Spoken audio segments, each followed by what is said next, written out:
Hello everyone. I have some exhilarating news to share with you. সময়ের সঙ্গে সঙ্গে বাড়ছে কৃত্রিম বুদ্ধিমত্তা প্রযুক্তির ব্যবহার।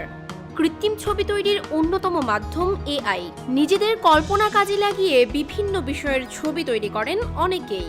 সবকিছুই চোখের পলকে করে দেয়া কৃত্রিম বুদ্ধিমত্তাকে নিয়ে বিশ্বে প্রথমবারের মতো অনুষ্ঠিত হয়ে গেল সুন্দরী প্রতিযোগিতা মিস এআই।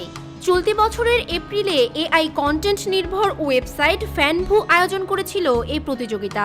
সম্প্রতি অনুষ্ঠিত হয়ে গেল এই প্রতিযোগিতার চূড়ান্ত পর্ব। এতে মরক্কোর হিজাবি ইনফ্লুয়েন্সার কেনজা লাইলির মাথায় উঠেছে বিজয়ের মুকুট। তবে সুন্দরী প্রতিযোগিতার মতো কেনজা লাইলি তার সৌন্দর্যের ওপর মুকুট অর্জন করেননি। এখানে অংশগ্রহণকারীরা এআইকে ব্যবহার করে একটি ভার্চুয়াল মডেলকে নিজের মতো রূপ দিয়েছেন। সব মিলিয়ে মডেলের গঠন, পোশাক, ডিজাইন দেখে বিবেচনা করা হয়েছে কোন প্রতিযোগী এআই মডেলকে সবচেয়ে আকর্ষণীয় রূপে তৈরি করেছে। প্রযুক্তির ক্ষেত্রে ক্রিয়েটরের দক্ষতা এবং কোন টুলের মাধ্যমে ক্রিয়েটর এ মডেল বানিয়েছেন তা যাচাই করা হয়েছে। এখানে প্রম্পট সবচেয়ে বড় ভূমিকা পালন করেছে। প্রায় 1500 প্রতিযোগীকে পেছনে ফেলে এই সম্মাননা অর্জন করেছেন কেনজা লাইলি। এছাড়া রানার্স আপ হয়েছেন ফ্রান্সের লালিনা ভালিনা ও পর্তুগালের অলিভিয়া সি।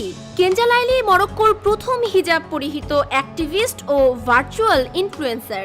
ইনস্টাগ্রামে তার অনুসারীর সংখ্যা 1,95,000।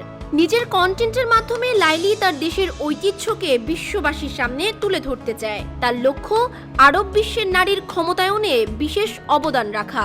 বিজয়ী হওয়ার পর নিউ ইয়র্ক পোস্টকে দেওয়া এক সাক্ষাৎকারে কেনজা লাইলি বলে, যদিও আমি মানুষের মতো আবেগ অনুভব করি না, কিন্তু আমি আসলেই অনেক আনন্দিত।